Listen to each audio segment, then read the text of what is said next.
So good afternoon students, welcome to biology classes, and you know very well that we have already started our chapter 2 and today's topic is pre-fertilization structure and events. Okay बेटा, तो अभी मैंने थोड़ा content बनाया है इस chapter का, तो आप देख लीजिए कि pre fertilisation structure and events में हमको क्या पढ़ना होता है.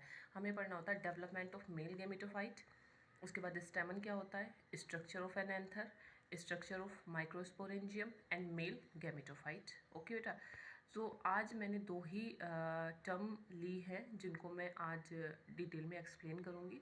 सो that particular term is stamen and the structure of a anther. Okay, so we are going to start with stamen. Okay, so stamen has two parts, I have already told you. ठीक है, तो stamen के दो parts होते हैं. The first one is filament and second one is anther. Okay बेटा, so filament is a long and slender like structure and anther is bilobed structure. Bilobed means which has two lobe, जिसके दो lobe होते हैं उसको bilobed structure बोला जाता है. ठीक है, and usually you can see in any flower and different flower. Okay, so this filament is attached to the thalamus or the petals of the flower. यही filament होता है जो किसी भी flower के thalamus और petal से attached होता है. ठीक है बेटा, तो अब मैंने आपको बताया कि एंथर की जो स्ट्रक्चर है वो कैसी होती है, बाइलोब्ड होती है. ठीक है, अब हम एंथर की पर्टिकुलर स्ट्रक्चर को यहाँ पर स्टडी करेंगे. ठीक है बेटा, so this is the structure of a anther and it is separated by a longitudinal groove.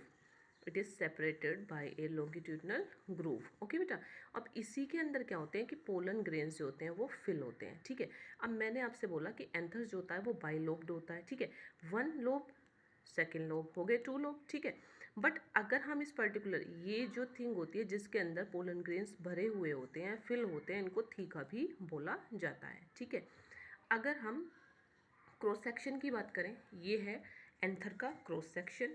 Okay बेटा, so in this cross section some structure is known as microsporangia and this is the structure of microsporangia and this is located at the corner of a pollen grain. ये pollen grain ये किसी anther के corners पर located होती हैं. क्या होती है, माइक्रोस्पोरेंजिया. ओके बेटा, and this microsporangia developed to become pollen sac. ठीक है, यही माइक्रोस्पोरेंजिया जो होती है वो डेवलप्ड हो जाती है किसमें, पोलन सैक में, और इन्हीं पोलन सैक के अंदर क्या फिल होते हैं, फिर पोलन ग्रेन्स फिल होते हैं. ओके बेटा, सो एक बार मैं आपको और रिवाइज करा देती हूँ. आज हमने टॉपिक देखा था अपना pre fertilisation structure and events. तो इसमें आते हैं हमारे development of male gametophyte, okay, stamen, structure of anther, structure of microsporangium, male gametophyte. Okay, so आज हमने टू ही टर्म को लिया है. The first one is stamen and structure of an anther. तो कल हम स्टडी करेंगे structure of microsporangium. So I hope you like my video. Thank you.